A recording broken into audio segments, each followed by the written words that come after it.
Welcome back to Behind the Vocals. This week we have the absolute honor and privilege of being joined by the one and only Casey from Angelmaker. It's an amazing episode where we talk about all things vocals, Casey's routine, lyrics, much more, as well as some fun tour stories. So without further ado, let's get into the episode. All right, we are joined by the one and only Mr. Casey of Angelmaker. Sir, how are you doing? How's it going? It is an honor to have you here. Hey, buddy, it's going really damn good today. No complaints whatsoever. Thank you for having me on the show. No, thank you for being here. You're a monster. I'm so stoked to chat all things vocals with you and pick your brain and see how you operate. It's I love hearing how everybody approaches this and kind of like gets to the mindset and does what we do. You know, it's really cool to like everybody's different. Like I love hearing how you get there compared to like Kyle from Body Snatcher or Phil from Whitechapel or whoever. Like it. You know, it's a really cool thing to learn, and I love the behind the scenes of it. So I'm stoked to hear it.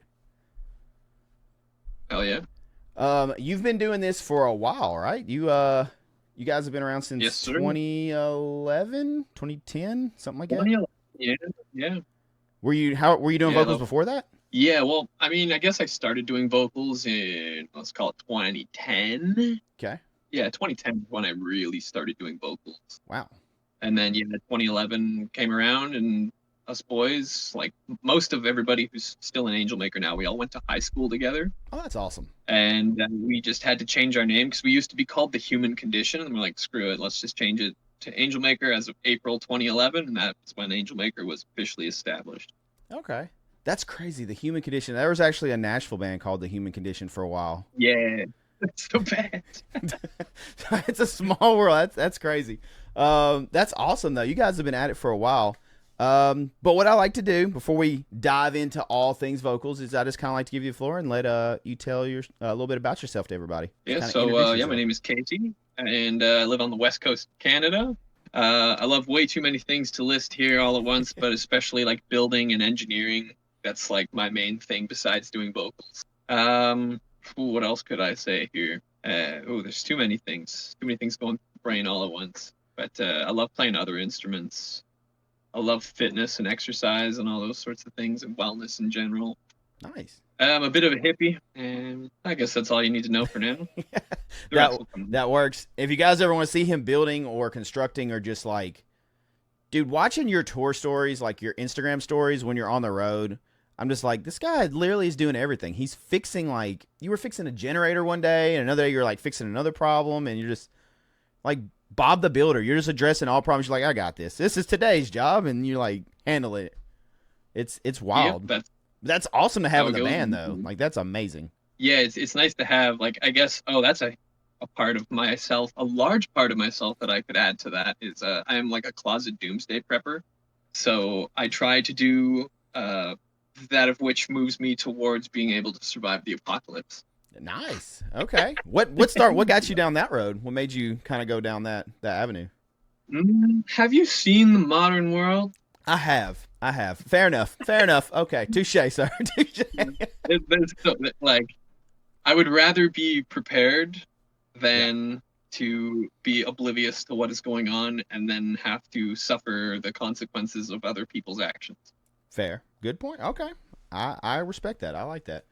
All right. So when mechanical stuff and building stuff, like all day, I'm so into it. Doesn't matter if it's kicking my ass or I'm bashing my knuckles, whatever's happening from, wrenching things, like I'm into it. Are you all self-taught on that? Have you just kind of learned all that on your own, just tinkering and like? Yeah, well, I guess like I grew up, like my dad was an industrial electrician and like a carpenter, and so I was like building tree forts since I was 4 years old, and then just constantly wanting to just build and fix things, and then I guess that kind of became like a part of my identity to be the fixer.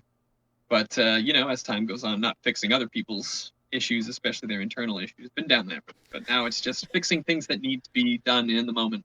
Yeah. Okay. Like I said, it's super handy. Like, what was it? Your generator went out or something one day, and you just like pulled it out. And our generator starter just decided to give out one day, and I think that's because it was like in the negatives in temperature wise. Like the starter motor, just the oil was too thick and it wouldn't go, and then I tear the whole thing apart. And what's it called? The pinion gear or it's got a different name to it. But the gear on the starter motor was made of plastic. Why would you do that in the first place? Yeah, it doesn't make sense. But it couldn't turn it, so it just grinded the hell out of it. So I had to drop the entire generator out of the side of the RV and take it off the back. It's a whole process, but luckily we had our sound guy Miles there to help me. He's a smart guy. He got that all figured out with me real quick. That's handy to have on the road though, because I mean, stuff goes wrong, stuff breaks, stuff happens. So I mean, I will not do another tour without bringing my tools, unless it's like Europe or Asia where I can't bring tools. So I have to ask, because we spoke in Nashville, and I heard it was a bit of a crazy adventure to get to Nashville, like night day. You said I think it was. I want to say you told me like 14 or 16 hour like drive. It was crazy drive you had to do. Yeah. Well, if I'm to paint the picture, so we had to drive from Richmond, Virginia to Nashville. That on paper is like 8 or 9. No, it's 10 hours on paper. And everybody, after the Richmond show, it was snowing there. Everybody's like, go, go, go, pack up, get to Nashville as soon as possible. And the route would go through West Virginia. Yeah, West Virginia? I think so. And then into Tennessee, and then over along the 40. But our GPS has rerouted us to go to South Carolina. So we had to go around the long way because there's snow all the way like to North Carolina, and then we would just go straight along the 40 once we hit South Carolina. But just trying to get out of Virginia was a nightmare for everybody. And I'm one of the drivers, so I was in the driver group chat, and they're all talking about like how dangerous it is. They're not going more than like 20, 30 miles an hour, and it's not looking good. And so I was driving. I took a whole other route that I wasn't supposed to, but my GPS kept trying to reroute me to go back to north. And I was going on this like Highway 360 that goes through like a bunch of small towns, and it was like barren. I was the only person on that road, which is not good. But it was also good because then after the first 40 miles of like torrential winter conditions, it was nice and plowed and actually like the best possible road right up until you hit this little mountain pass, and that was really treacherous. But that 10-hour drive took me 17 hours and took Whitechapel like 19 hours. And Whitechapel rolls up at the venue, like their load-in is usually at 10 or 11 a.m. And they're still going usually like when we roll up at like 2 p.m. But it was about 3:30 p.m. when they rolled up. And the moment that bus parked, they're just like ripping open the trailer and sprinting all the gear inside. And everyone's just like, go, go, go, go, go. That's insane. Somehow they managed to get the show ready for, I think doors were at 6:30. They pushed doors to 6:30, and Whitechapel finished at 6:29. That's crazy. And they were all sweating. It was the most intense possible day after having a drive like that. Nobody slept because of the harsh winter conditions. It's just a fucking gong show. Yeah. You said you were dead. You were exhausted from driving all night and like everything. You were just like, I'm done. I played the show. I'm done. Yeah, I was mentally prepared for a drive like that. But by the end of it, I was getting a little loopy, that's for sure. Like driving along the 40, it was a nice day once we got into Tennessee, and we're like, oh, where were we? Just after, I guess, crossing the same latitude as like Chattanooga. So the last hour and a half of the drive, and I'm just like, yeah. So do you usually do all the driving? Are you mainly like the driver of the band? I only did the driving on the last tour because it was only on like the east coast of the state, so like the drives were like an hour, average of 5 hours a day. If we were to do a full US tour where the drives were like 8 hours, 9 hours, 8 hours, 10 hours, that's a little too much for me.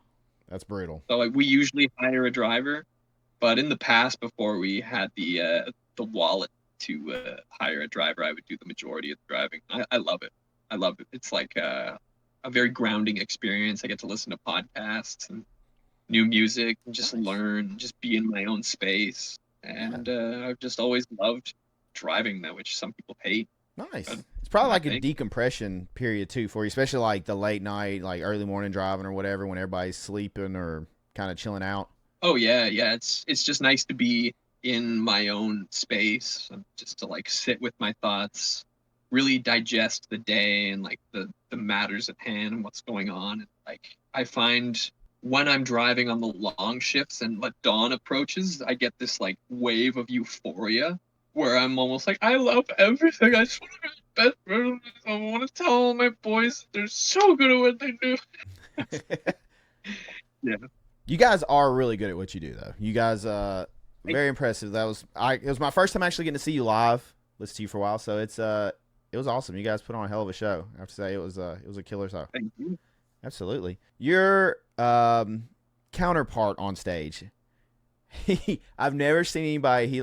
You took a drink of water and it was kind of like a break for you two, because you two are like nonstop. Like it's which is awesome. I mean, it's great for the show. It's like, but you two are constantly just going, interacting with the crowd, but he took like a hit of a vape, and I was like, he's a monster.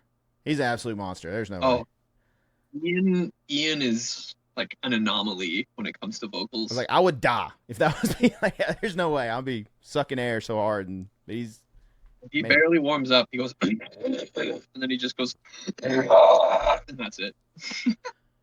I can't wait to and ask he's sipping about. whiskey the whole time.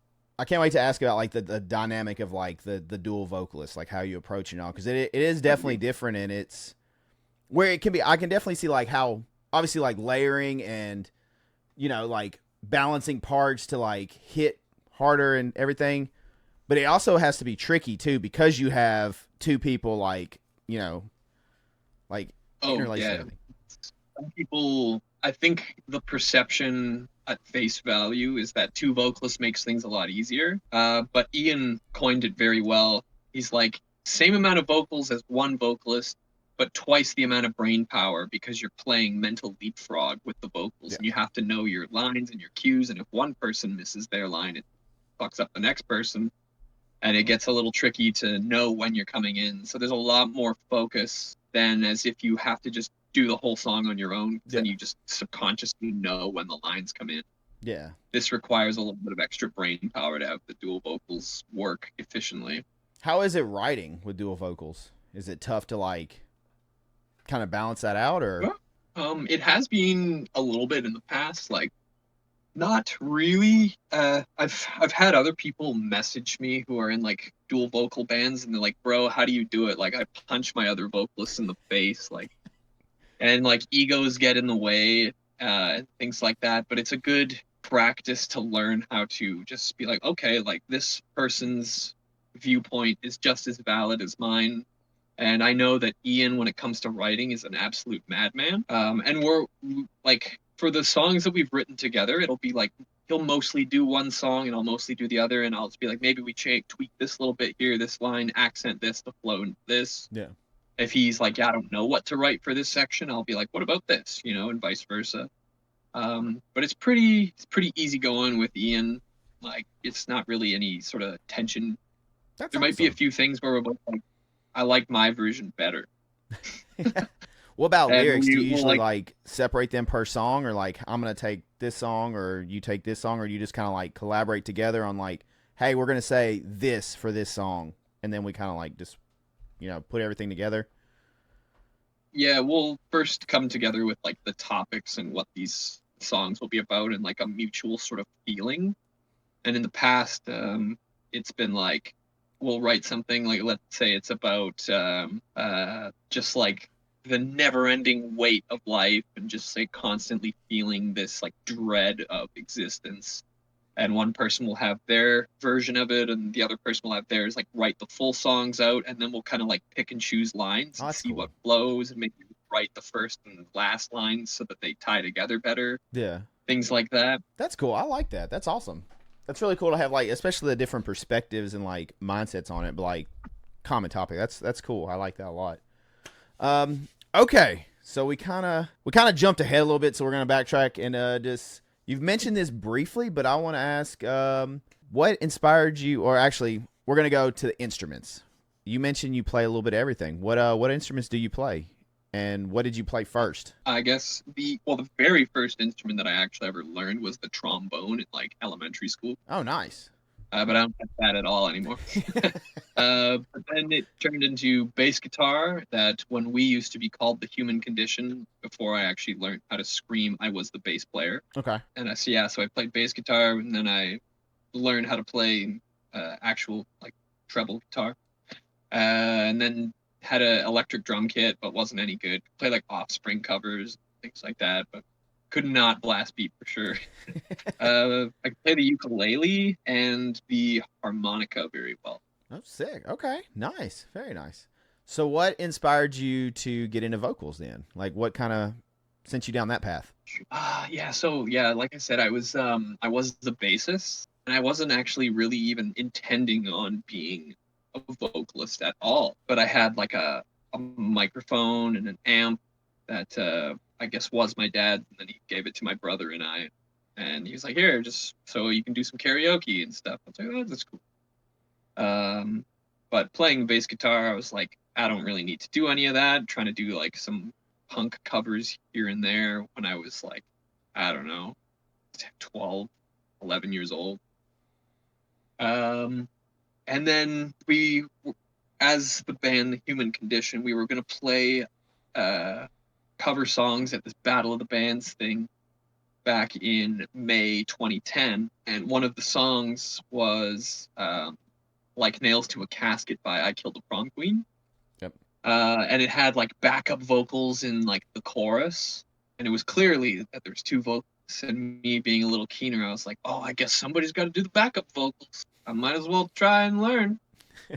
So I just nobody was home. I was like, "Okay, let's try this." Tried to do some basic, call it false chord screams, and I was like, "Oh, that actually kind of works." And tried for like 10 solid minutes, figured it out, and then next day I was like, guys, guess what I can do? And tried some vocals for them, and they're like, don't ever do that again.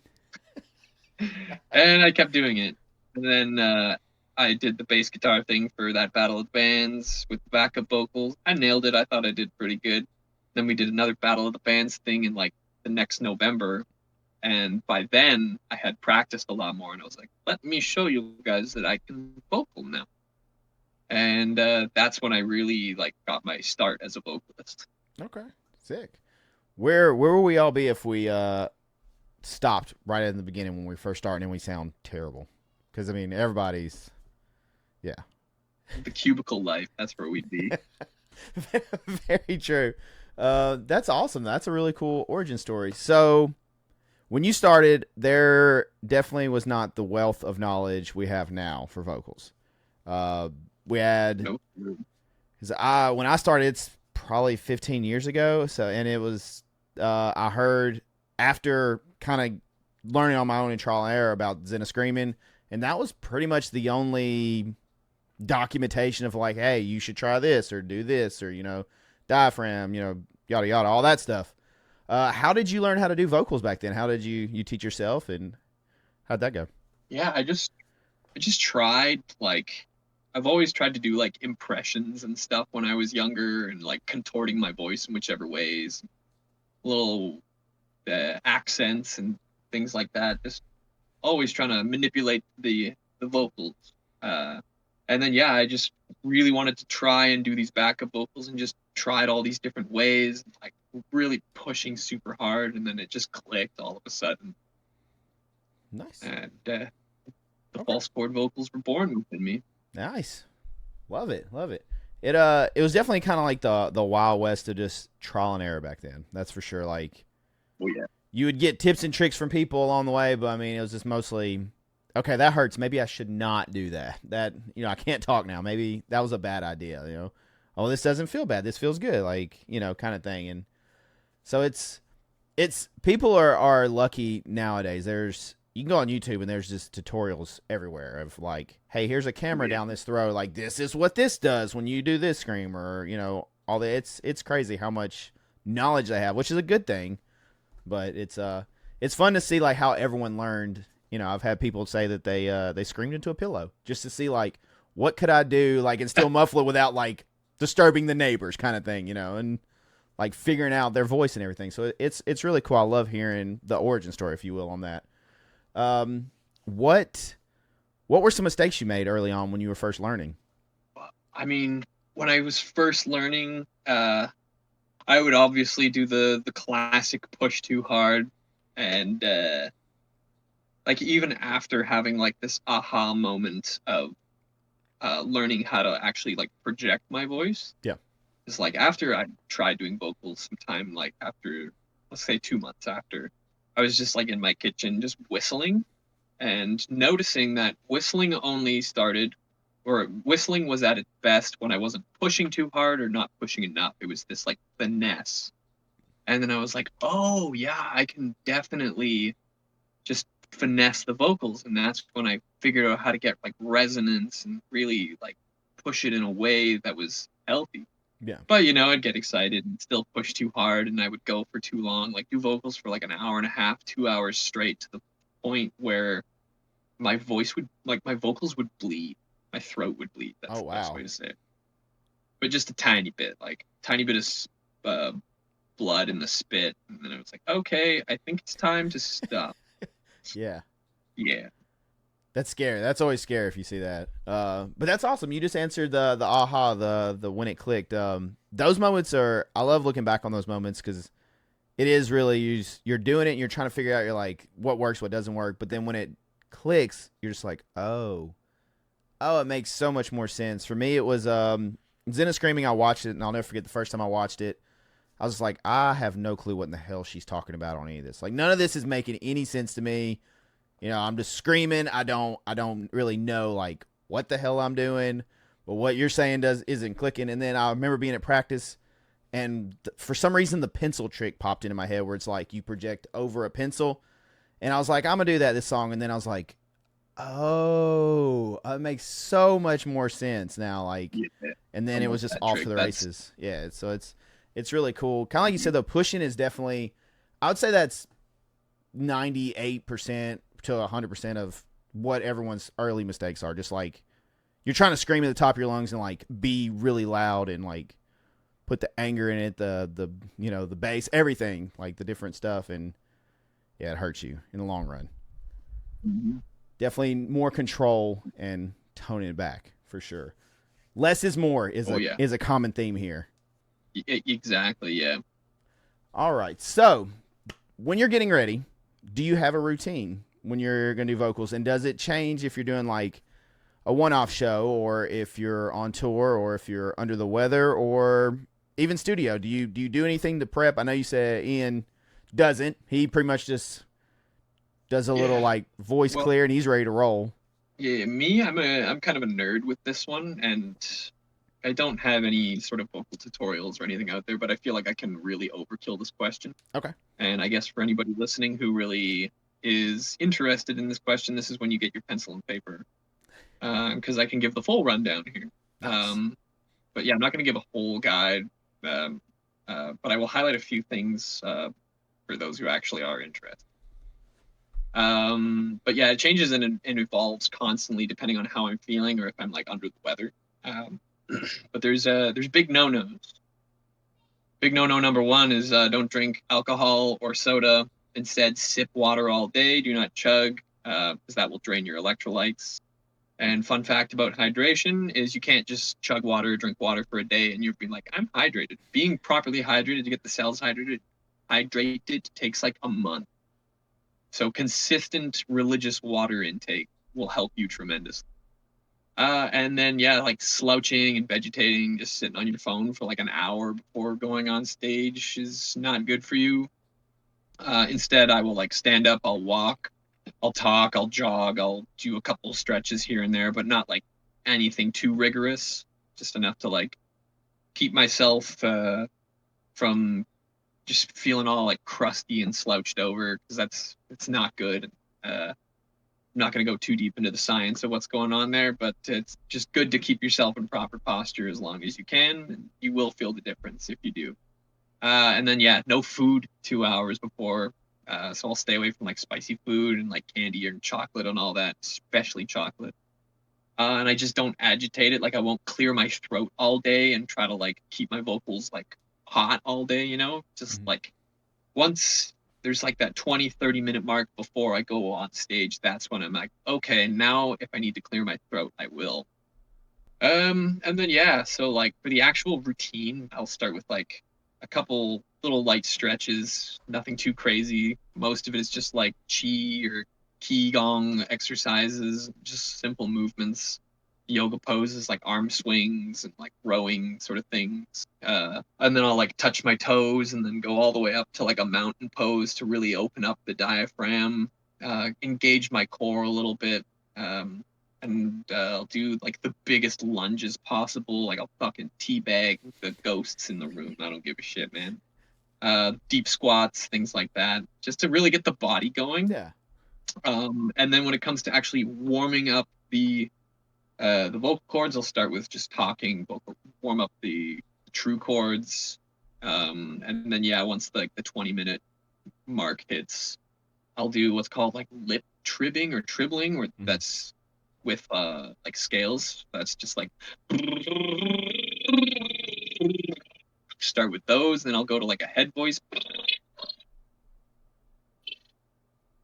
And then like open scales like oh, and then that with a head voice, and then I'll do like light dual tone sort of polyphonic warm up, if you know what those are, like I guess like throat singing style, but I'll Yeah. just like not accurate, and I don't think me doing this through my phone is going to depict it very well, but it's like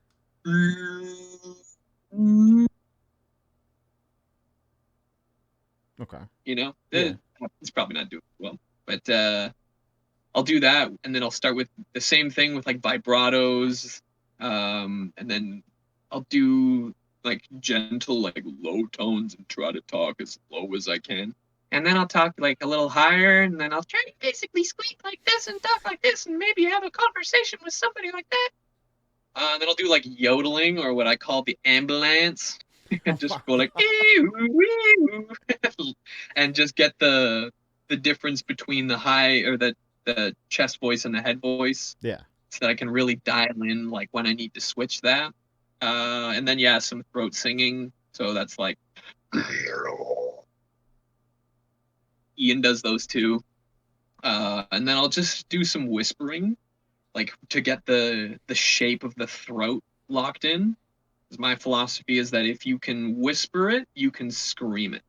You Okay. just have to learn how to project it. So that's just like, and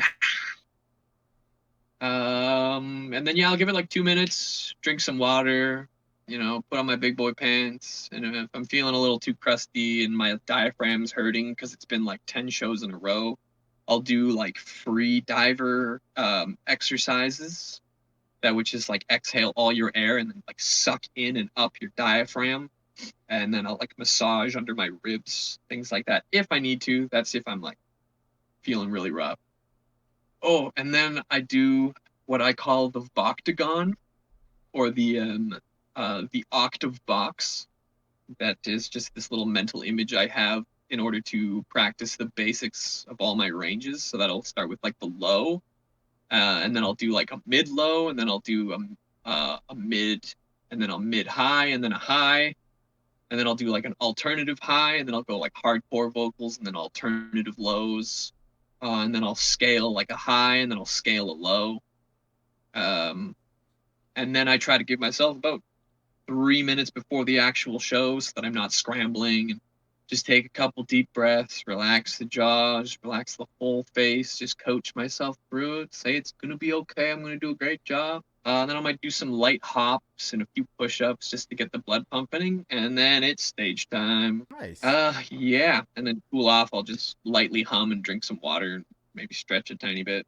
Okay. But yeah, And do you do anything different for studio or anything like that, or is it pretty much the same no matter? yeah. So for the studio, it totally depends. Like if I'm just starting for the like top of the morning, I'll do basically the same routine, Okay. maybe a little bit less depending on what I'm feeling. Sometimes I feel like I don't have to warm up the head voice as much as the chest voice Yeah. till I like feel like I'm ready to go. Because the engineer, just the producer, just they would like me to go as quickly as possible. Yeah. But I'm not going to force that. I want to make sure that I get the best tones I possibly can. But sometimes in the studio, it's like I'm sitting there all slouched over as I say that I don't want to do. And then they're like, oh, can you quickly do this one line? I'm like, sure, whatever. And I don't warm up at all. I just jump in. Yeah. Okay. I love it. That was I love the detail. Like, so that's every night. That's what you're doing. Like, it's a whole. I love the Basically, process. So it's like a yeah. 20-ish minute process, 25 minute process, roughly. Yeah. Yeah, it's about 20, 25 minutes. If I'm like really sick, like can barely speak, then it might be more like half an hour. Okay. So you actually ramp it up a little bit if you're sick. Or I know a lot of people will tend to tone it down some to like preserve voice or whatever. Ah, well, oh yeah, I'm not going to go too much into the science of it and just like how muscle tissues work, but it would be better. Like I think of it as the best way, shortest explanation is I think of it as a bell graph, and at the top of the bell graph is the performance. But sometimes it's a really long incline to get there, Yeah. to get to that point. But you can still get there even if your throat is like just riddled with some sort of virus. It's possible. Um, and it just, if you're patient with it, just ease into it, it'll be a lot smoother. Okay. I love that. I love that was very detailed. Thank you for that. I love those answers. No And like I said, problem. it's one of the things I love about this show is it's so diverse on the answers. Like you have a process. I warm up. I've always that's just what I feel works best for me, for my voice, for longevity. Like I'm more comfortable and feel I have a better performance that way. But there are some people, especially that have done it a long time ago, that they saw the question stuff and they're like, brother, I'm just gonna tell you, I go yell for the time and it works every night, and I don't know what I'm doing. I'm like, hey, you're doing something right, awesome. Like it's everybody's different how they get there. Now whether later on there's effects, I don't know, but I mean it's working for 10 plus years for people, so it's cool to hear what works and what doesn't work. Yeah, yeah, I've talked to people about that sort of thing. They're like, yeah, I just jump up on stage. But sometimes they give this like caveat that it's like by the halfway through the first song, I'm ready to pass out, sort of thing. And I'm Yeah. like, well, you gotta get the blood pumping. Like, So you but to each their own. Yeah. Yeah, I I'm mean not everybody's different. trying to Everybody's prove anything. body, handles it's different. It's cool that you do that throughout the whole tour, right? You don't slack off like a couple weeks into the tour or anything like that. Like it's pretty steady every show. That's your routine, correct? Yeah, pretty steady. Sometimes it's like I don't do everything I had listed there. Yeah. There will be a few things where I'm like, it doesn't make sense, or I like have to go talk to somebody and do this, so I have to cut out like half the whole warm up. Yeah. That's fine. I think the biggest the biggest problem or inhibitor to vocals is stress. If you're just stressing less, you can do it all day. Like, or actually, that's not right. You can't do it all day, but you can consistently do it like day after day. Yeah. Okay. Because the reason I asked that, because a lot of people, the musicians that are touring, a lot. It's like the first week is generally a few have said it's their better shows. Most of them say the first few shows are kind of the roughest because they're getting back in the swing of things, and then once they kind of get like week 2-ish mark, week and a half, 2 weeks, then they really don't have to do warm ups. They're like, my voice is pretty much in tune and ready to go. And so I think it's cool that you're consistent, like keeping your instrument going, like you've got it tuned in. You know what you're doing, what to expect, your routine, and that's really cool. I like that. It's So how long did it take you to kind of fine tune that, and how did you come up with this routine? Was it picking tips and tricks from people, or did you just figure this out on your own? Like, all right, if I do this, this feels better, and like, helps with this part of my performance. I guess for the most part, I came up with it on my own. But I I will also do. I totally forgot to add it in there, but I will do some of the warm up techniques that Melissa Cross will do. Like I love doing the big face, little face. Yeah. That one's nice for the. Oh yeah. And then just like the what do they call it? The Yeah, yeah, and yeah. those sorts of things like that. So I've taken a bunch of things from other people and I've just kind of turned it into my own sort Mm-hmm. of warm up, cool down routine. Okay, that's awesome. That's really really cool. It's evolved a lot over the years. Oh yeah, yeah. I feel like it kind of has to an extent. Like you said, you pick up tips and tricks, and then you like implement what works for you and what doesn't, and then you keep like adding and subtracting from your routine. Um, Yeah. what? So you mentioned you do a little bit of cool downs. Do you do anything for vocal care? Any teas? Anything like that? Are you into any of that, or just water, rest? Unless I'm really sick, I don't really like the one thing that I do that is also like a religious, like I do it every single night while I'm on tour is on stage. I won't just have water. I will put those like little NRC electrolyte packets. Yeah. I will use those. I feel like water is not viscous enough for the throat and can actually feel like kind of dry. And then your what are they called? Your salivary glands have to put in a little bit more work to keep your throat lubed. But with electrolytes, it adds that tiny bit of viscosity in the throat that helps get that like nice gurgle. Because if you have something like orange juice, it's way too acidic, Yeah. way too sugary, and it's just gonna burn out your throat really quick. But those electrolyte packets like work wonders for me, and it's also full of electrolytes, so everything I sweat out on stage is just like fine right after. That's awesome. Okay. Awesome. I'm gonna have to try that. That's really cool. That's a good tip. Yeah, Acidic give it a stuff, go. very bad. That's a no go for vocals. What was it? Someone who was telling me? Somebody come on here and said, tacos. Tacos are very bad. I love tacos. Don't eat tacos before show. I was like, yeah, that's not smart either. They're like, do not. You will throw up tacos on the stage, and yeah, your throat will feel terrible. Don't do it. I mean, if I were to add to that point, one thing I do my best to stay away from, but it's also extremely difficult on the road in America, is to stay away from seed oils. Like, I don't mean to go all health nut on everybody here, but seed oils are very damaging to the body.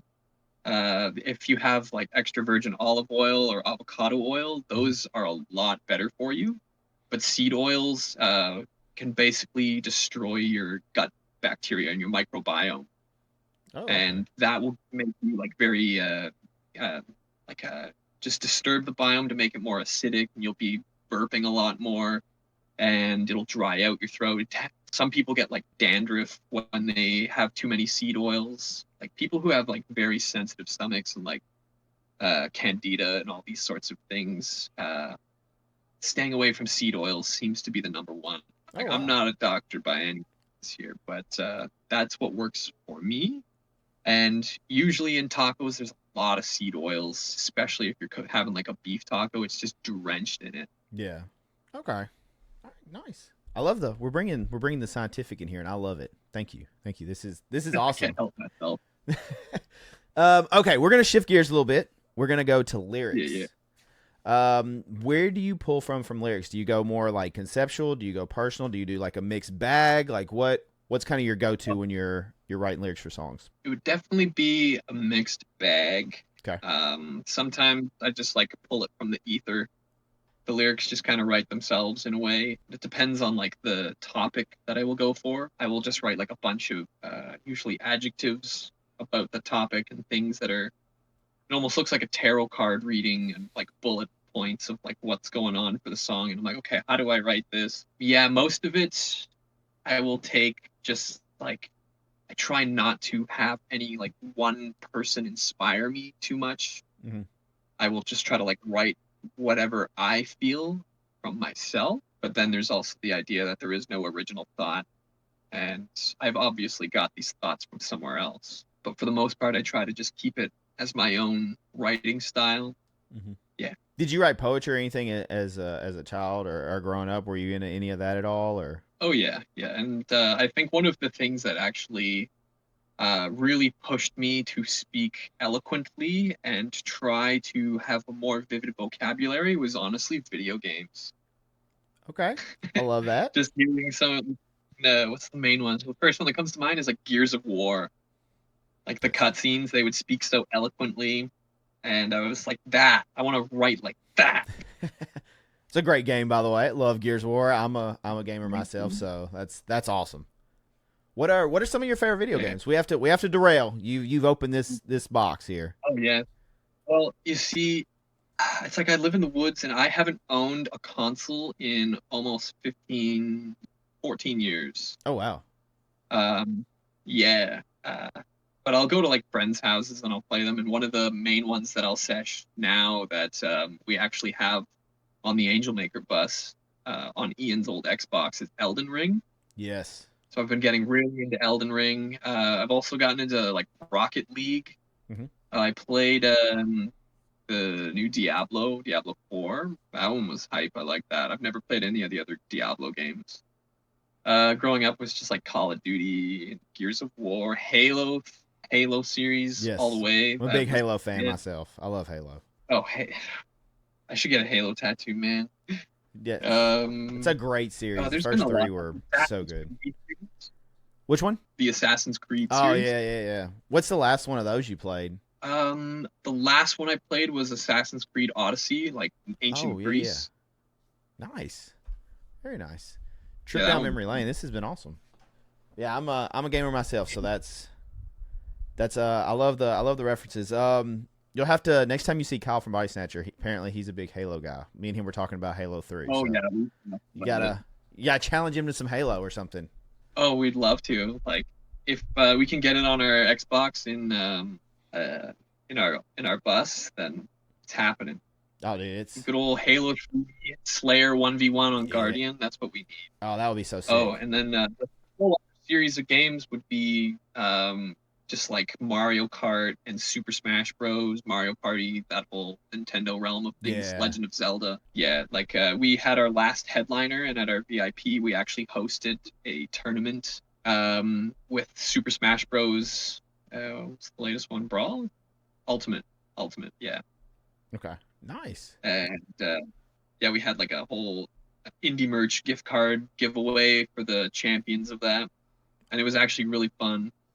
Did the whole band play, or did all of you kind of get in on it? Oh or? yeah, everybody in Angelmaker is really good at Smash Bros. So if anybody who's listening to this wants to bring their console and wants to match any of us, like, we are always down. Who is it that play Fallujah? Fallujah plays a lot of Smash, I think. Yeah, they do.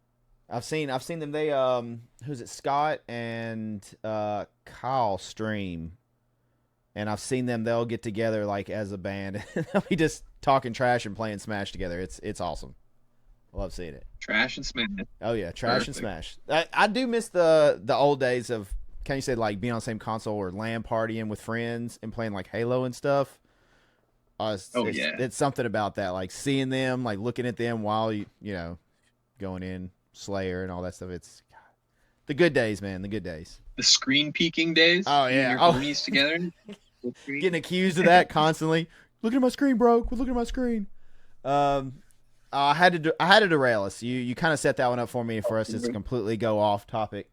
But okay, lyrics. You kind of do both. What about, and you and Ian kind of like bounce each other ideas off each other whenever you're going, like you said, you get the topic first, then you're like, all right, you write pretty much a whole song off of that topic, and then he'll write a whole song, and then you'll just mix them together. Correct? Yeah. That's really cool though. And is it hard to like tie the ideas together? I mean, to like kind of make it all flow? Sometimes it's like the concept that we have is perceived in two totally separate ways. Yeah. And then we're like, there's no way we can mesh this together. We just kind of have to pick one, and I'll be like, yeah, whatever. Like, my version, I didn't feel like this was a very strong song for me. So we'll use what you got, and maybe I'll kind of tweak this, and I'll keep the pattern of this section that I wrote, but totally change the lyrics. Okay. That's cool though. I bet that's fun, like the collaborating part of it. Like having to mix all that together. Probably fun and stressful too, a little bit, just because, I mean, it's probably easier if it's just you writing and then you're like, all right, here are the lyrics, here's the song. Compared to like having to mix it. It depends on how big everybody's heads are, you know? Yeah. But that's cool though. That would be really fun, like to be able to do that. Okay. This ought to be a fun one. I'm excited to hear your answer on this. Are there any lyricists that you look up to or that you admire their work? Yes. I guess first and foremost, we're going with Job Pro Cowboys Johnny Davey. Okay. I'm going to do Cowboy Bcats Travis Ryan. Okay. Trevor from the Black Dahlia, rest in peace. Who else? Oh, Chester Bennington of Linkin Park. Yep. He was definitely one of my idols growing up. And he's actually, I watched an interview with him where he talked about that he doesn't draw inspiration from anybody. He doesn't listen to music while he's writing.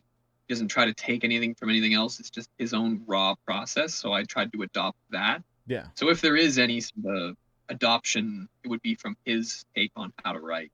Okay. There's so many. Just I'd say like Gerard Way of My Chemical Romance. Nice. Okay. That would definitely be a huge inspiration. The list I would say is pretty long. It's his name, Winston McCall from Parkway Drive. I honestly really like Dickie Allen's writing style. He's just a fucking menace. Yeah, I'll stop there.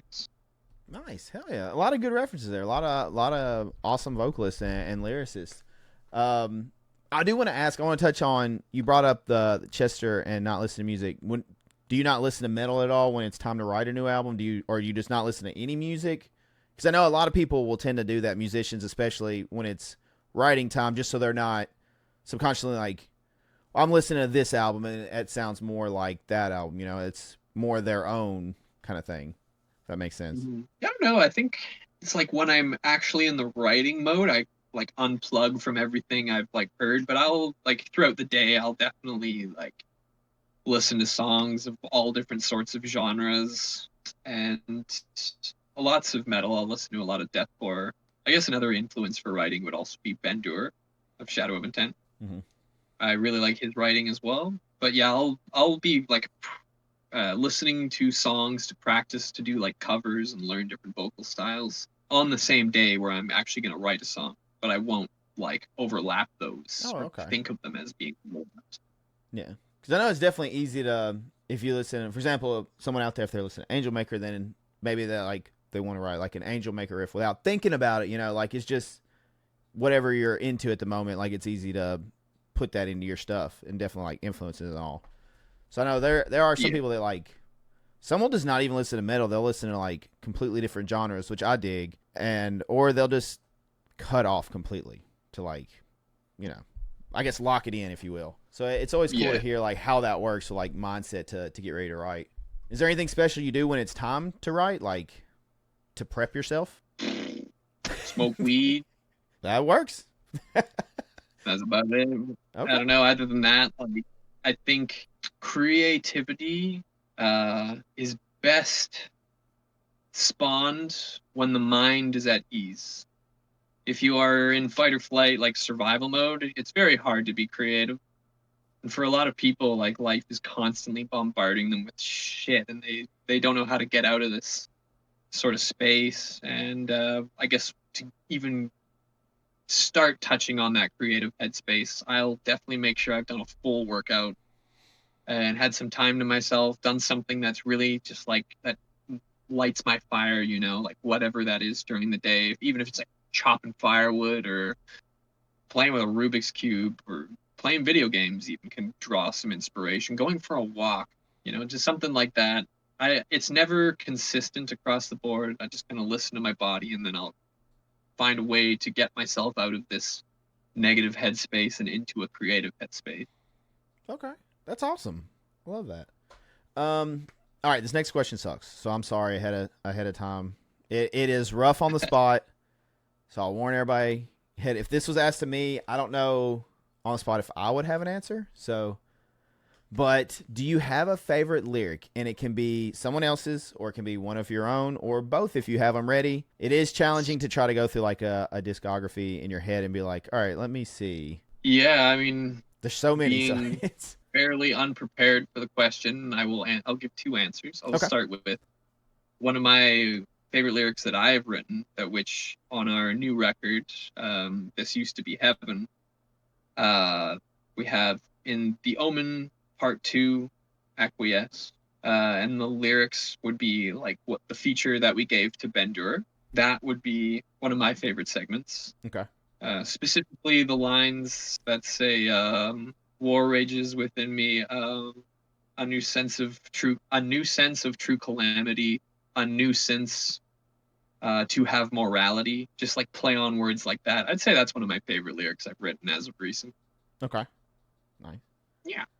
And as for another, one of my favorite bands that we just got to tour with that I think you got to see on the Whitechapel show was Disembodied Tyrant. Mm-hmm. And they are absolutely insane. Like, Blake Mullins wasn't there because he got into a serious accident and like smashed up his hand a fair bit. So couldn't play guitar and just obviously couldn't do vocals.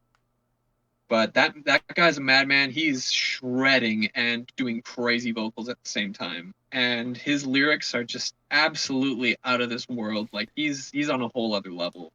So I got to do one of my favorite songs on stage with them, Death Empress.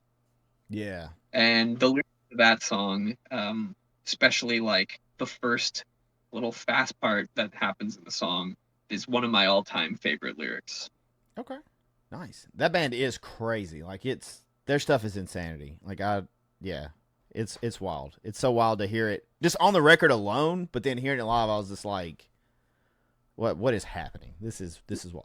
They are definitely something to see live because like the fact that Blake screams that and shreds guitar the way he does at the same time is mind-blowing. And also I'd love to give a huge shout out to Dom Petro, who he's the other guitarist in Disembodied Tyrant. And because Blake wasn't there, he had to learn all of Blake's solos and Blake's lines and like backup vocals in 3 days. And he nailed it. That was just like a crazy feat for a musician to do that style of music like that. So huge props to Dom for that one. They're nuts. If you get a chance to see them live, highly recommend them. It's all the bands on that tour were crazy though. It was so good. It was a stacked lineup for sure. It really was. Okay. Tips for songwriters as far as like lyrically, patterns, flow, cadence, all that good stuff. What kind of tips do you have for them out there? So I'd say this one's a little hard to articulate. But I would say write plainly. Like you don't have to write the line like for every syllable and what you're trying to do, but just take the next bit of what you're trying to actually say and just write it plainly in a way that you can understand it, that maybe a 4-year-old could understand it. Take that segment and then try to spice it up as much as you can. Say it in a whole different way where you just change the wordage. And also, like use thesaurus.com.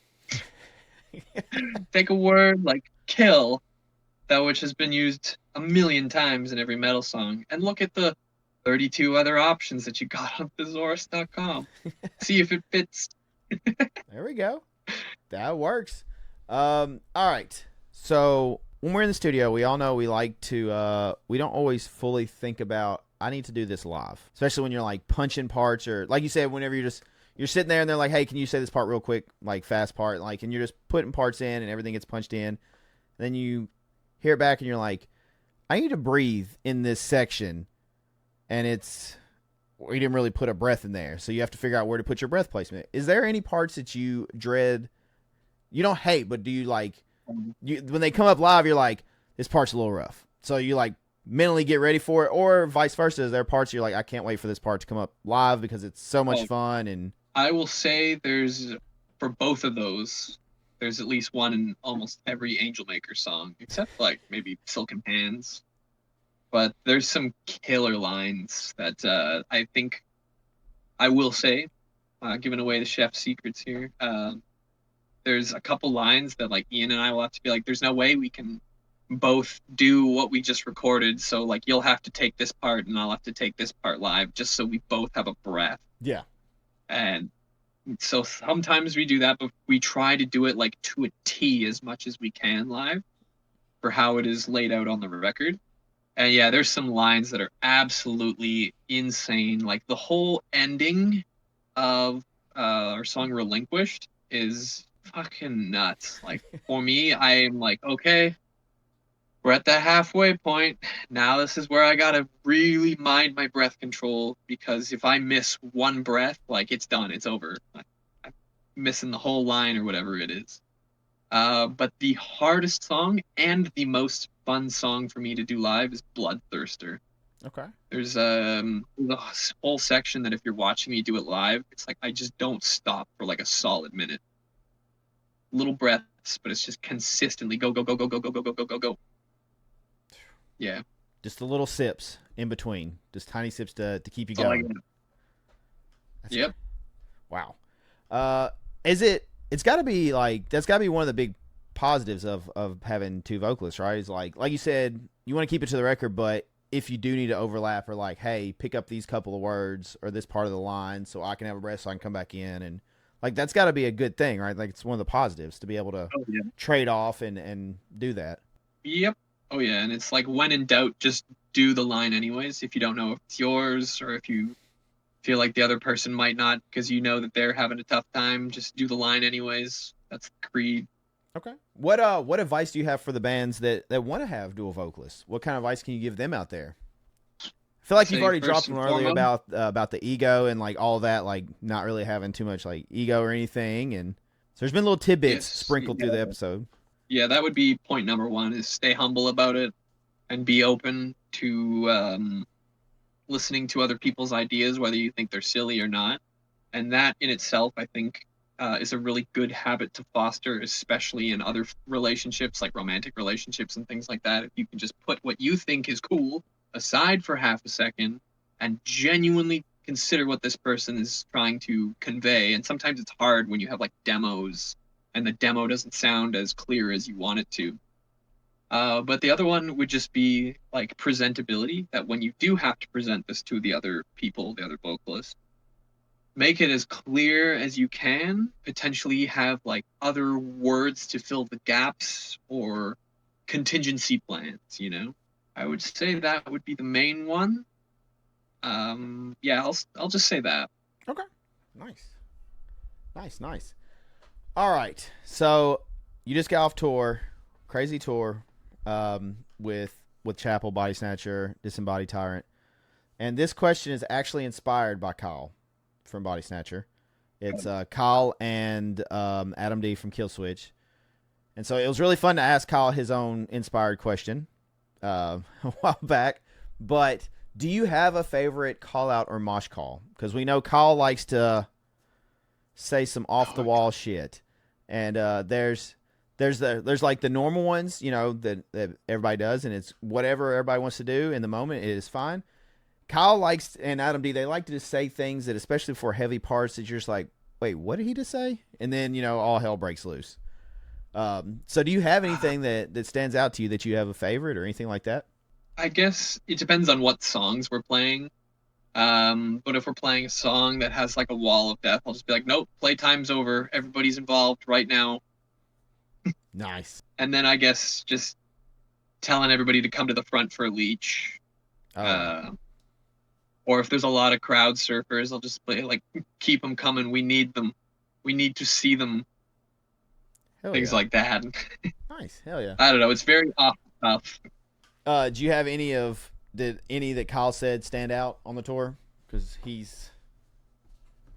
I see videos all the time of him just random things, just off the wall. Which they did the whole social media thing for a while, where they were going and asking for a mosh call from people in the crowd, or like, yeah. I would see them online more than I would see them in person, because even though I'm a vocalist, I will help spearhead the loadout. So make sure that everybody's packing down the guitars, all the cables, and all these sorts of things, and make sure that like we've got everything set, because I'll be the one who's like making sure everything gets into the trailer in order, all Tetrised in there and secured for the next day, you know? So usually by the time Kyle did that on the last tour, I was not ever present. Gotcha. Oh, I can't remember, but I just know that all he said was lamp. That was his mosh call.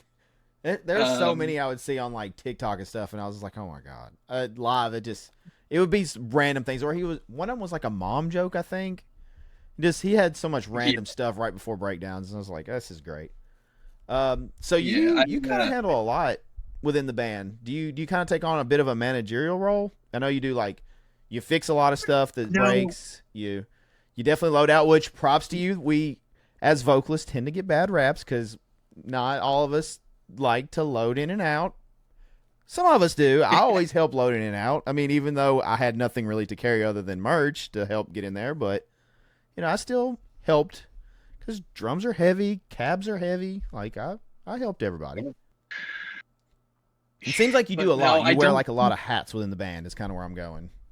Yeah, I'll wear a lot of hats, but I don't necessarily do the managerial role. I actually really stray away from that. And that's like when it comes to making phone calls or answering emails or crunching the numbers, actually I do a bit of that. But I More don't ads do a coming on lot of now. stuff. It's like my main role is to I do all the I make sure that the vehicle is good, so I do the maintenance and I insure the vehicle. I'm the one who gets the trailer and I'm the one who will drive everywhere to like start the tour. I'm the one who deals with like the storage unit and things like that, making sure that all the gear is safe. And yeah, I'll do some number crunching, just like the light end of things. But when it comes to all the stuff, like we actually have a manager now who deals with Do you all of do tour that. But that manager, or do was you never have a tour really, manager on the road with you? we'll have a tour manager on the road Okay. with us. It's not always with us. The tour manager is usually with the headlining bands. Yeah. Um, but we have like our own manager and a booking agent and then like a lawyer. But we're not on a record label. We're DIY still and probably keep it that way for quite some time. And is there a reason Uh, for that? Just do you just prefer just to do it all yourself? Just kind of stay small, keep it that, all kind of mentality, like less to, I guess, well, I feel like share, with this, for lack of a better I could word. say What? I could say way too much real quickly with this one, and Yeah, I'm don't sure some people don't who go down any like bad rabbit holes or anything. yeah, the people in managerial roles would not want me to, or let's say the people in record labels would not want me to really say that you don't need one. Like with the, I would say having a manager in the '90s was great. You know, somebody who can actually, or sorry, a record label in the Yes. '90s would be beautiful because there wasn't YouTube and Instagram and Facebook, all these social media platforms where you can be more of an independent artist and actually thrive. Right. Back then, you had to have a record label if you even wanted to get on the radio. Mm-hmm. But that's not the case anymore. So a lot of people can do it more DIY. And considering there's 7 heads in the band, everybody's pretty eager to do stuff. We can share the load very easily, uh, and we can communicate well enough to know how to like keep the business afloat. And ultimately, at the end of the day, we're here to do this for fun. We're not trying to exhaust ourselves and feel like musical mules. We're trying to have fun. We don't want to burn out. Yeah. So yeah, like if you look at our lines of discographies, they weren't released like we weren't being pumped like a fucking milking cow. We've been doing things at our own leisure, and that's how we've always wanted to do things. And now we're starting to feel like we can actually uh, like hand the roles off to people who might want them. Like we get these people to do art. Oh, we have a I think we're still with them. Blood Blast is our distribution label, so they Mm-hmm. will help us with our releases.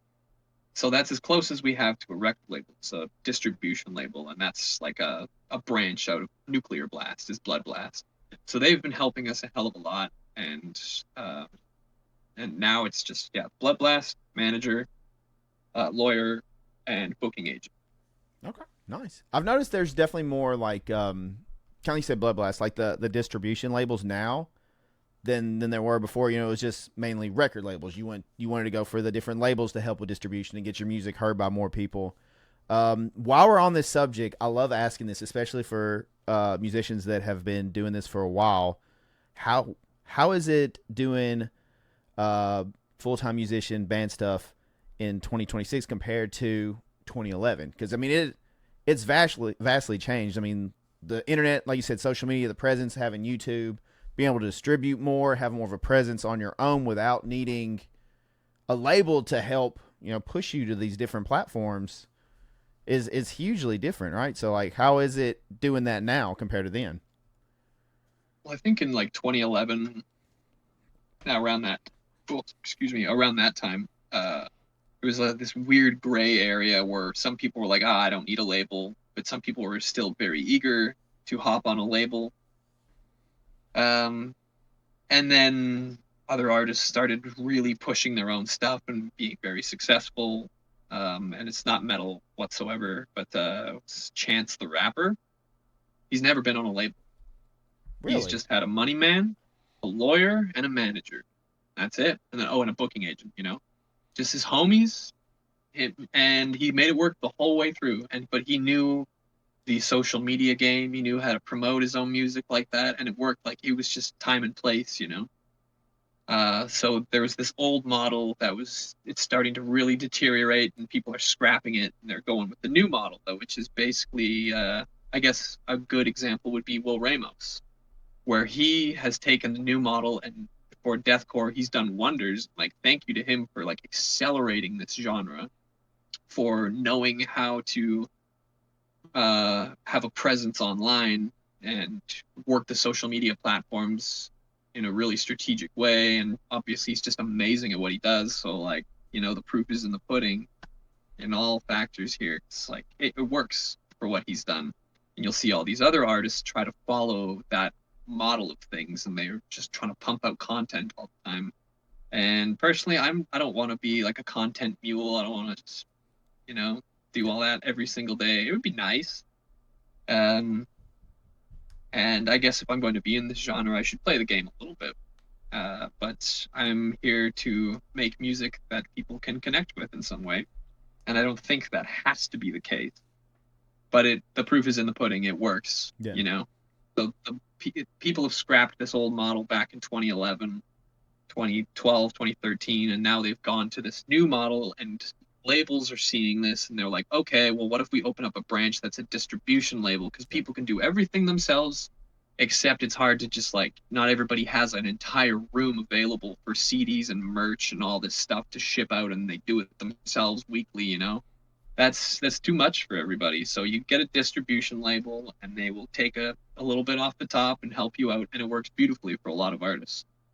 It's to me, it's like fascinating to see how that industry has evolved, you know, with technology and everything. And it's definitely easier to first off write and make higher quality music with the technology we have now. You know, the dolls and stuff are crazy compared to where they were 15 years ago. I mean, you had to go to studio. You had to get studio time to get any kind of like quality product. You know, now we have all this stuff accessible to us, and then even you have more distribution options accessible. And it's really interesting to see like how it's evolved and how the labels to kind of compete with that, because they're not needed as much for distribution to us in a sense.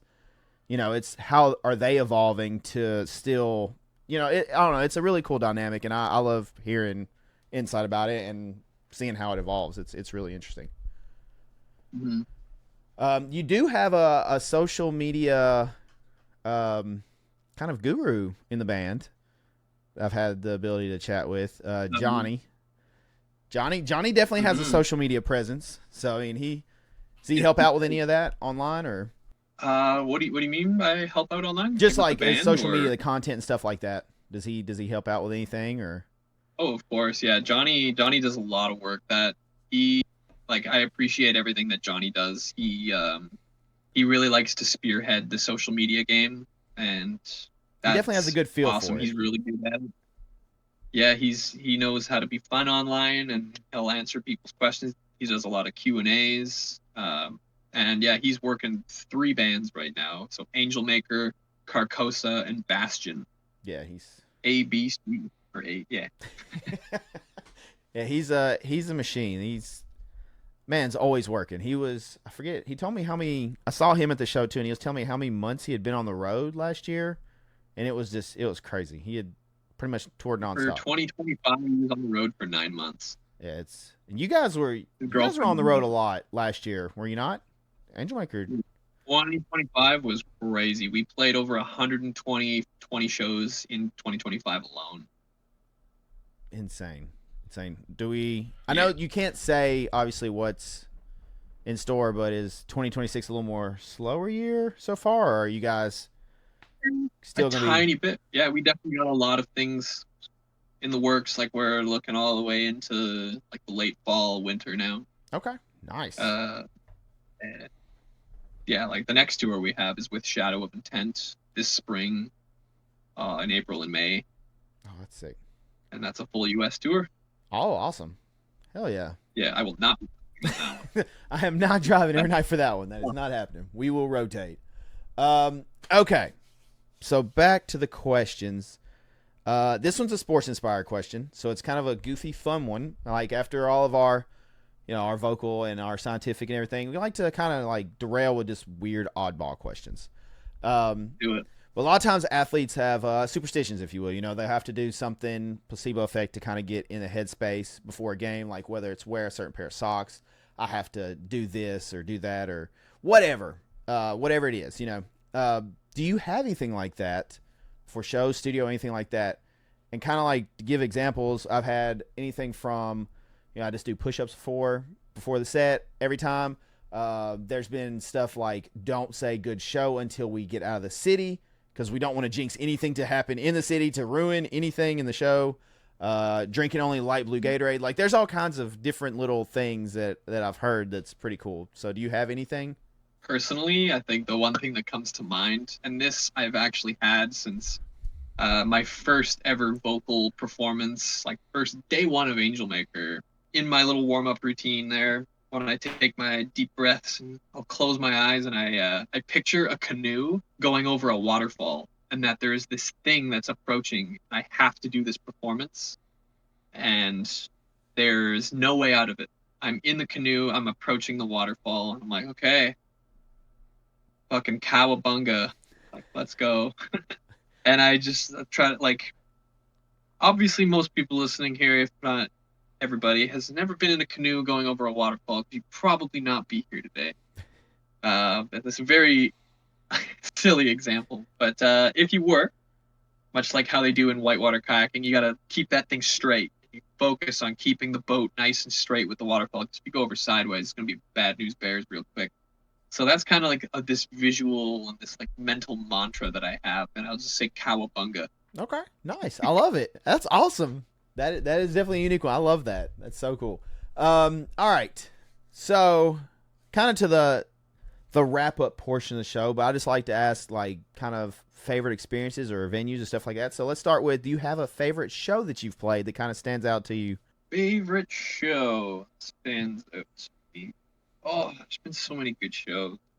Oh, I'm gonna say, this was like a full year ago when Angelmaker went to Australia, and then we went to Turkey, like Istanbul, Turkey, and then we went to Athens, Greece, and then we did a full European tour, and then came back and then did a full North American tour. It was like 3 tours back to back. It was crazy stuff. But we played in Istanbul, Turkey. We were the only band playing that night, and it was like a sold out show in this little venue. It was the most beautiful experience, and these people, like everybody was so into it, and everybody had so much fun. Nobody got hurt. People were moshing. It was just like the best possible outcome we could have had for being in the Middle East. That's awesome. There was no openers or anything. It was just you guys, and then that was it. Just Yeah, that's crazy. That's really just cool. That's awesome. Okay. Do you have a favorite place to play? Country, venue, anything, or one of each, or whatever you have. yeah. So the first one that comes to mind is going to be Denver, Colorado. Okay. I say it every time I'm there, but like it's true, man. Denver really shows up every time, even from our first time ever playing there. Like when we played our first US tour, we would make like $1,500, $2,000 maximum on merch, and then we played Denver, and they were like 8 grand Wow. in merch. I'm like, what the hell? Like, what happened there? And I don't love it because they always buy way too much merch. But the crowd is just always like just into it like crazy. I don't know if it has to do with that elevation, but Denver is just top notch every single time. Okay. Is there a And venue? in terms of venues, I will say the Gothic Theater. I love that place. It's like Batman style, cool archways and stuff going everywhere. Like what's it called, a mezzanine? That's super beautiful. Yeah. Okay. Yeah. Awesome. What about do you have favorite bands to tour with? Without throwing anybody under the bus, is there Oh, some that stand out there like the bros that you love being on the road with them? Paleface. I love the boys in Paleface Swiss so fucking much. Those are my boys. I got to drive for them once, Oh, nice. twice. Actually. Um, yeah, they definitely take the cake. Disembodied Tyrant. I love all those boys to death. Oh, back in the day, Falsifier. Um, Who else? You know, Body Snatcher for sure. Oh, Love those guys. They're always just like so warm and like nice to talk to and just great dudes. So many good bands, good dudes out there on tour. Honestly, I'm gonna also say Lorna Shore. We got okay. to tour with them twice, and they are all really great dudes. Really funny, just like their sense of humor is just top notch. Just goofiest dudes. Um, yeah, I'll stop there. Okay. Nice. So I have to ask, based on like the video package behind you guys, are you guys anime fans? Oh hell yeah. Okay. What do you have a favorite anime, or can you give me a top three anime like of all time for you? For me, Yeah. oh well, I Throwing definitely you have the to say curveballs Attack on now. Titan. Attack on Titan. Nice. Um, does Avatar: The Last Airbender count as anime? Sure, it can. It's kind of North American. It's fine. I just like that for the whole premise of the show. But yeah, Attack on Titan, Jujutsu Kaisen, Mm-hmm. love that one. One Piece, One Punch Man. Sorry, now I'm going down the list. And of course, anything that's Studio Ghibli. Yeah, that's. I love that. Nice, very nice. Like I said, giving you the curveballs. Okay, this next one, we all know there's stories that definitely should stay on the road and probably don't need to be said in public. But do you have any fun tour stories that you can share that can see the light of day? Always have to put the disclaimer at the beginning of it, just because. Yeah. Yeah, so naturally I will leave out a few details, Okay. but I'll give this is a bit of a long-winded story too. All right. Kind of like a whole 3-day episode here. This was on our first US tour ever, and the day was March 9th, 2020, or 2017? Yeah, March 9th, 2017. And we all just had like terrible colds. We had just finished playing like Nebraska or Denver, Colorado, something like that. It was like a great show in Denver, the one I just mentioned with the 8K and merch or whatever happened there. And we're just so spent. We had an off day and we're trying to drive to Chicago, which is a long drive. And we had our old van, which was like this uh, Ford E150, this tiny little shitbox van that was legendary for its time, but definitely needed an upgrade. So yeah, we were driving through Dubuque, Iowa, and we just crossed the bridge into Illinois, and our back left tire shears off, and we're scraping down the highway, and our bassist Cole is driving, and our drummer at the time, Jesse. This story is mostly about him. Uh, love Jesse. We still chat with him. He's a great dude. But at the time, he's in the passenger seat. Like, you got this, Cole. You got this. We pull over on the side of the road. We're watching the tire bounce down the road next to us, and we're like, "Oh God, what do we do?" So we call a tow truck. We got our van scraped up onto a flatbed and towing the trailer. They take us to a shop in Dubuque, Iowa. It's like in Fahrenheit, it's got to be like 10 degrees. It's fucking cold. And we just had to quickly grab a couple things in our suitcases and leave the mechanic shop and hike it up the road like 1 mile. So we're like, we have like bare minimum stuff, just hiking up the hill to the hotel. We check into the hotel. You know, morale is really low. We get a call from the mechanic, and they say that the parts won't come in for like a day or two. But they're like, wait, maybe we can get one, but we have to drive all the way up to Madison, Wisconsin. You got to pay us for that. And we're like, well, I guess it's good. We made a lot of money in merch because we're going to have to pay for this mechanic bill here. So we missed our Madison, Wisconsin show. That happened like the next day. And um, yeah, we're in the hotel. Morale is low. We're like, okay, whatever. We're gonna go to the CVS. We're gonna get really drunk tonight, I guess. So, oh wait, no, we went to Olive Garden first. That was my first ever Olive Garden experience because we don't have that in Canada. And then yeah, we went to the CVS. We got a whole big bottle of Grey Goose and a whole big bottle of tequila for like less than $30. We went back to the hotel and we got slammed. Like, it was crazy, man. Like, I don't like ever drink alcohol, but that was the night for it. I had like 13 shots of tequila. I was like, and Jesse, our drummer, he had equal, if not more. He's a wild guy. So Matt Perrin, our guitarist, is having a shower. We both just jump in the shower with him. Matt was very displeased, but Jesse and I are too drunk to care. And then we're like, wait a minute, the pool is open. Let's go to the pool.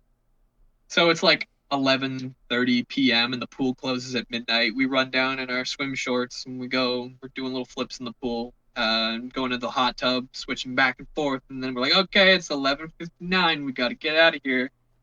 Doing little front flips and spins because the pool is only 4 feet deep at its maximum depth. Jesse's like, wait, I'm gonna do a dive. Oh no. We're like, don't dive, don't do it. And he's running, and we're like, no, Jesse, no.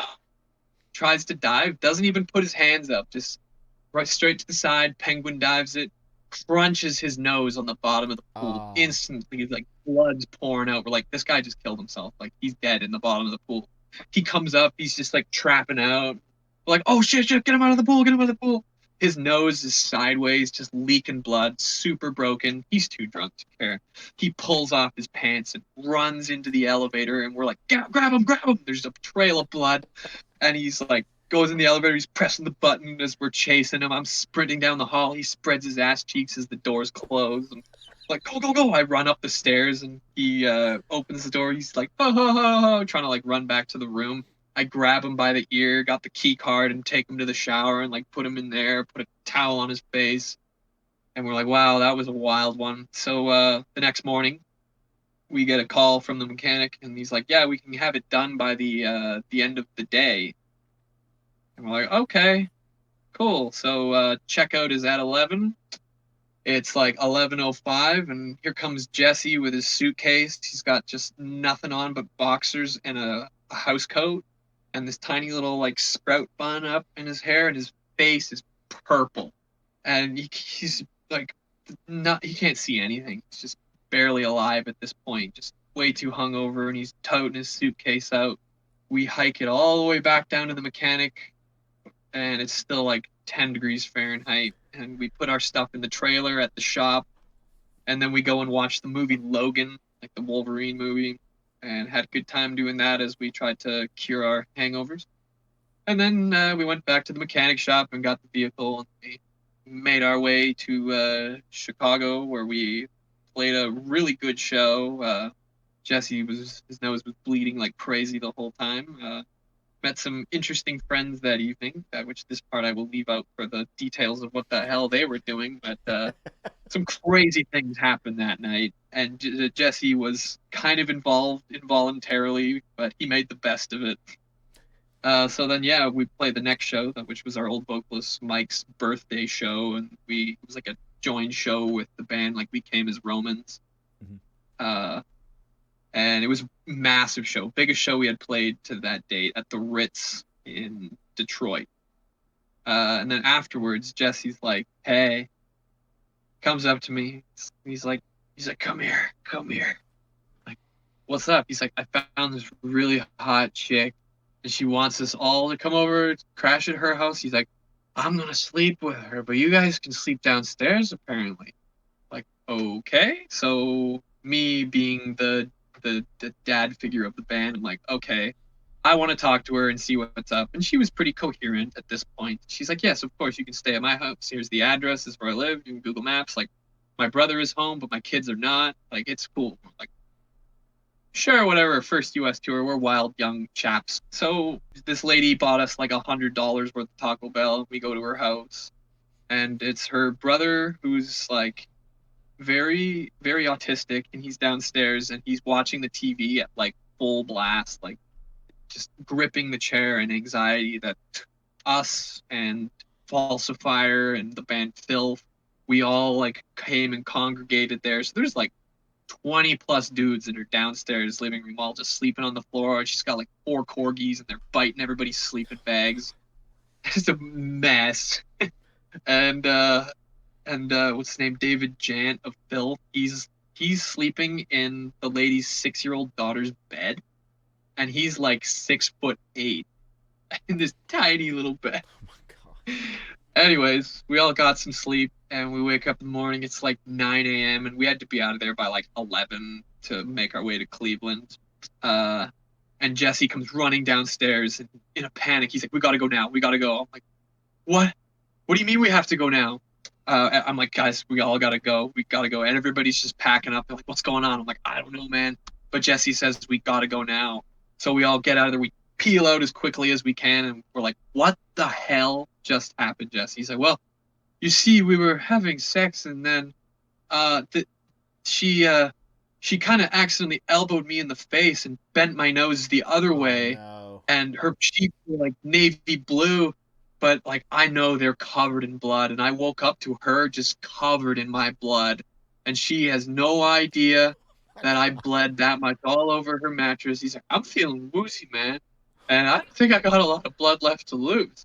And then he grabs his nose and he just like clicks it back into place and it starts bleeding again. And he's like, "I can't lose this blood. Can't lose it." I'm like, "It's okay." He's like, "Oh, but I can breathe.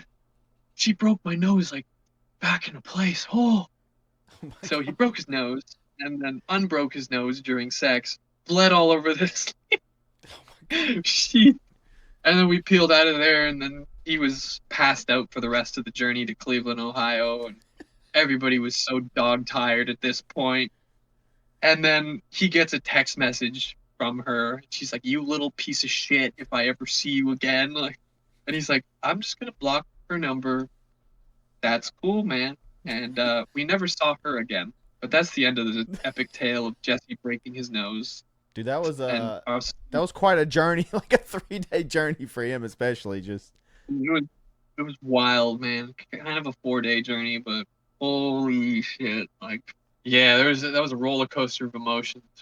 But we got to get Olive Garden. That was pretty cool. what was your thoughts on Olive Garden for the first time?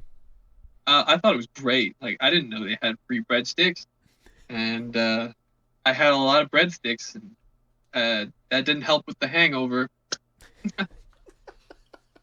Infinite breadsticks did not cure. Can confirm. Oh, that's Absolutely awesome. not. Thank you for sharing. That was a dude. That a was a epic story. That was awesome. That was really good. Okay, we're gonna shift to a little more of advice because love getting your advice on all the Oh things. yeah. So this is we're gonna target this more toward the bands now. What kind of advice can you give for bands? You know, wanting to tour, wanting to do the thing, especially with how, as we've kind of touched on, with the industry is how it is now. What advice can you give to the younger musicians or the bands out there trying to get their foot in the door and get going? It's all about who you know. Make friends. Be nice. Don't be a little wiener. Don't put your ego into the mix. Sometimes you got to eat shit, you know. But it's all about who you know. Like if you can be presentable to somebody who has some skin in the game, then perhaps they can help you. And a lot of people will, you know, like even if it's just something like, "Hey, like I'm a huge fan. I'm in a band as well. Can I hop on guest lists?" And you know, you meet that person for a quick second and touch base with them, and then next thing you know, if that said band, for example, is like, "Hey, we need bands like an opening band for an upcoming tour, who's available?" And then you've met that person now Yeah, you're like, you could be that opening band just because you had the courage to say hi, you know. yeah. um and yeah, just like when it comes to that, also just don't foster some shitty habits that lead you to be a dick. But yeah, that'll be my advice. It's all about who you know. And be a good person. Just be a good person. Don't be an asshole. Pretty much, right? Like Yep. Because you impressions go a long will. way. I mean, you know how you meet Yeah. people. Hell yeah. Hell Yeah, yeah. there's a lot of this industry relies on reputation, and you will see bands, especially people who've been canceled, and they try to make other bands, and they're just stuck in the mud the whole time, and that's because they've done shit that's led them to be canceled, Yeah. and that's that. Like you may as well just go back to working at wherever the heck you were working before. And like you said, networking is big. Like knowing people, meeting people, you know, and not doing it in the sense of like meeting someone is like you're gonna help me kind of meeting. Like I'm expecting you to give me something. It's just like making connections, making friends, making acquaintances with people. You know, like 100%. that can it. You know, it could just be a good friendship. It could just be someone you know that you meet from time to time and you chat with. like you say, you could open up for them one day. You don't know where it goes. Just Yeah, make friends, yeah, chat with and people. just be pleasantly vocal online. Like comment on people's stuffs. Like if you don't have anything nice to say, obviously don't say anything at all. Yeah, which more people should learn, but that's the internet. Yeah, I mean, keyboard warriors are. that's how it goes. The trolls are always there. They always have something to say about something. So it is what it is on that. But Yeah. hell yeah, though. That's great advice. All right. So just a few more questions, and I'll let you go. You have been a wealth of knowledge, and I truly appreciate everything. The stories, I know you've held back on some of the scientific stuff, but you have dabbled a little bit in, and I appreciate it. And I love hearing the insight behind it all. So it's been really great chatting. But what can we expect from Angelmaker that you can say in 2026, or what do you have coming up that you can promote and plug? At this point, I just want to kind of give you the floor to promote or plug whatever that is that you want to. It can be something you're doing on your own endeavor, band stuff, whatever. The floor is kind of yours. So I will say that for the evolution of the band, we will like things are about to shift into high gear, and we will have a lot more content in all these different realms of things. We will be a lot more interactive. We will have more music videos, we'll have more lyric videos, just a lot more stuff that fans can really dive into.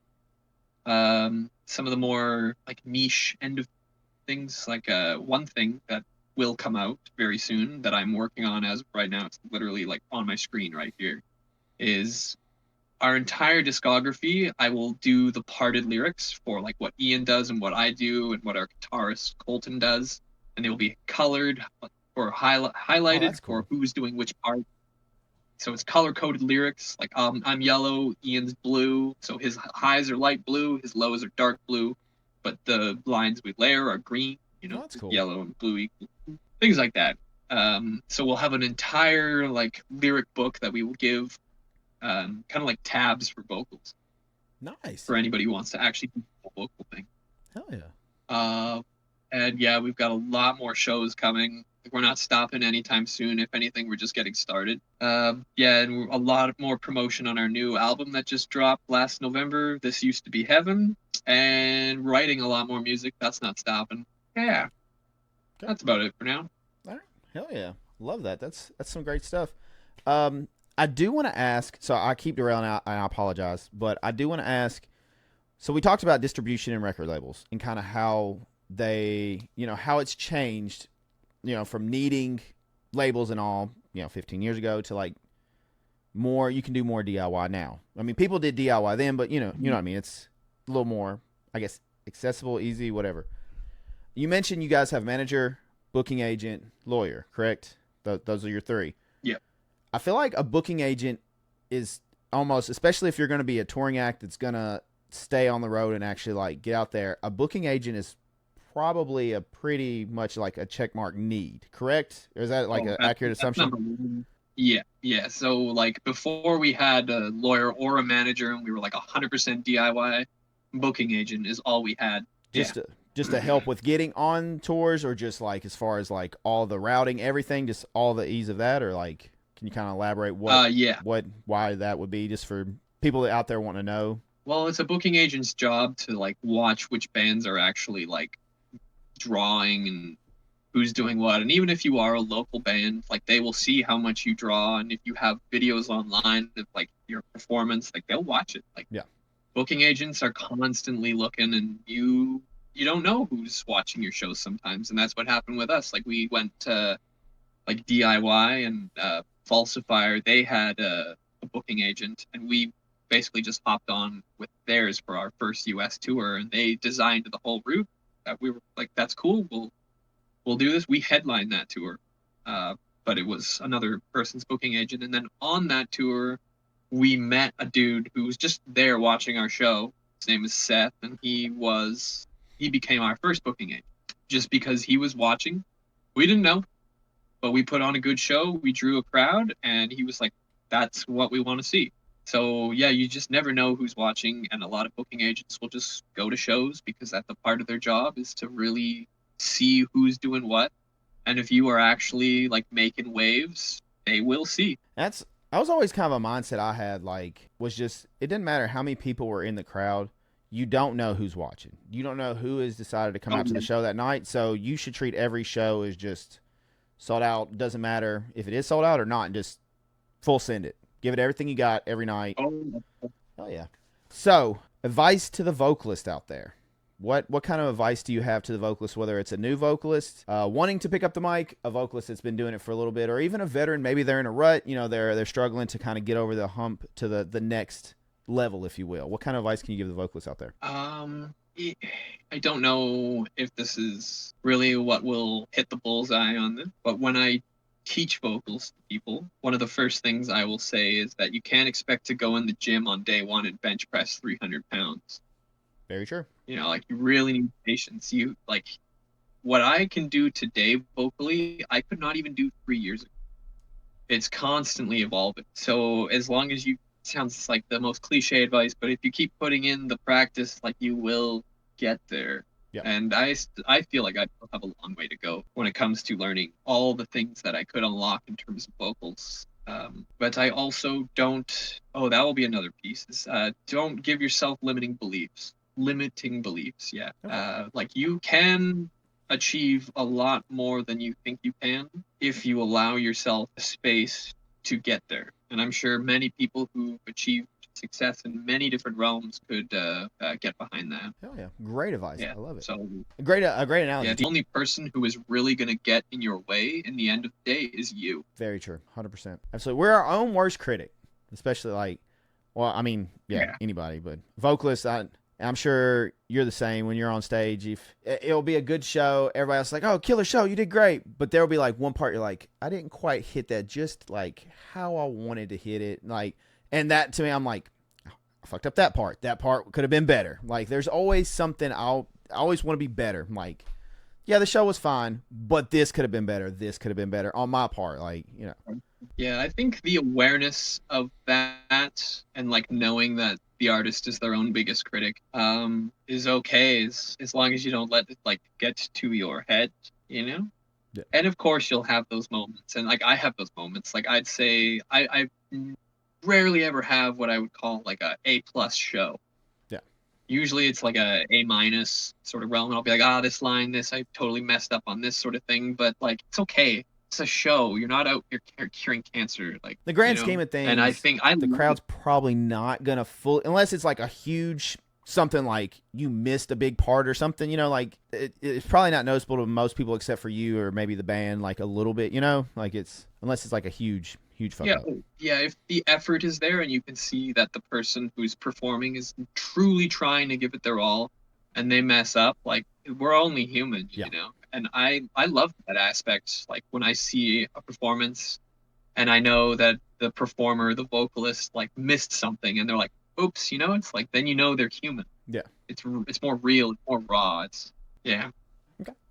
All right, before I let you go, I would be doing a terrible job interviewing if I didn't ask about the most recent record. What was kind of the mindset, and can you tell me a little bit about the most recent record? Oh, yes. So the most recent record, This Used to Be Heaven, was something that we've been cooking up for quite some time, and really wanted to take our time with it and make it the best that we possibly could. And there is an overarching theme that I won't necessarily explain too much about, because I would like to unfold on its own and leave it up to everybody else's interpretation, their own interpretation. But our music video that we dropped for the title track, This Used to Be Heaven, highlights what the theme of the album is. And if you read the lyrics to everything, there is something going on that ties into a whole bunch of other things, and we will continue to take this theme and run with it and create this lore. So it's really like the spawn of this whole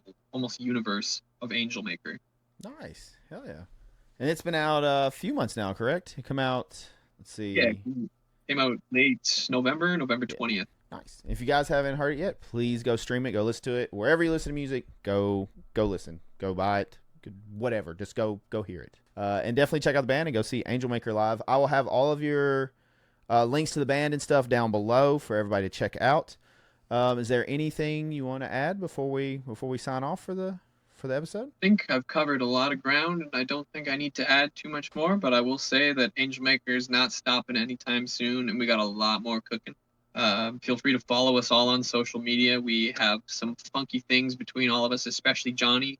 He's got a lot going, so if you are interested in this sort of content, he's the guy. I'm going to start a whole bunch because I just built this tiny home that I'm in right now, and I now have my own little mobile studio, so things are going to be ramping up for me real quick. It's actually fascinating. Go follow Casey on socials, because I keep seeing, like I said, we talked about the generator and all these different stories. Casey's always doing something, and it's interesting.